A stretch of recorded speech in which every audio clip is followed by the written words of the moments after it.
하나님은 택하신 백성들이 기도할 때에 하나님의 방식으로 반드시 응답해 주십니다. 요셉의 이야기는 그것을 우리에게 가르쳐줘요. 하나님께서 요셉의 기도를 들어주시기 위해서 요셉이 감옥에서 기도하고 있을 때 하나님은 어떻게 일하셨는가? 오늘 말씀을 보면은 인간이 전혀 생각할 수 없는, 또 상상할 수도 없는 그런 정말 놀라운, 깜짝 놀랄 방식으로 하나님이 일하고 계신다는 거예요. 요셉이 감옥에서 기도하고 있을 때 하나님은 어떻게 일하시고 계십니까?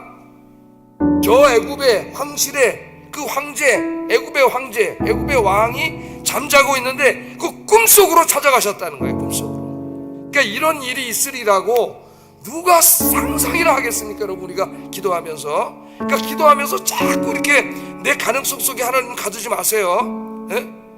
기도는 우리가 하는 거예요. 우리는 기도하면 돼요. 나머지 일은 하나님이 알아서 하십니다. 이 꿈을 꾸고 이 왕이 이게 좋지 않은 꿈이라고 생각을 했던 것 같아요. 그래서 8절에 보면은 아침에 그의 마음이 번민했다 그랬습니다. 고대 애굽의 왕들은 이 꿈을, 생생하게 기억되는 꿈을 신의 메시지로 여겼어요. 신의 메시지니까 신탁으로 여겼다는 거예요. 신탁.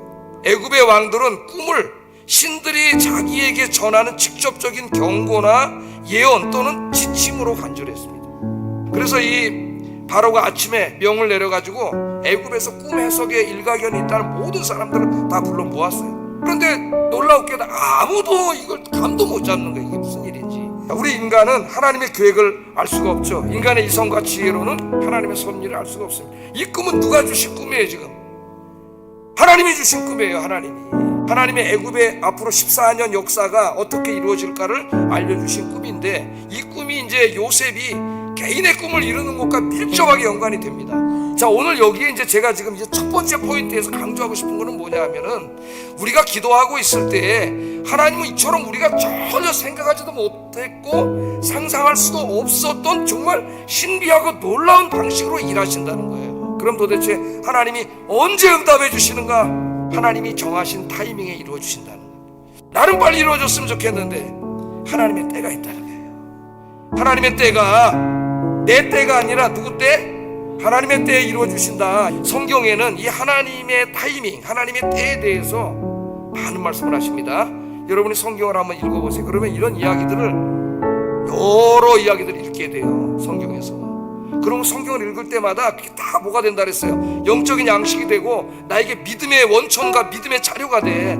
성경을 많이 할수록 신앙이 깊어지는 거예요.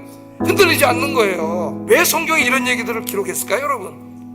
하나님이 일하시는 방식을 가르쳐 주시는 거예요. 그래서 여러분, 하나님은 여러분의 때가 아니라 하나님의 타이밍, 하나님의 때에 정말 그 기가 막힌 타이밍에 하나님이 응답해 주신다는 것을 믿고 여러분 실망하지 말고 기도하시기를 주의 이름으로 축복합니다.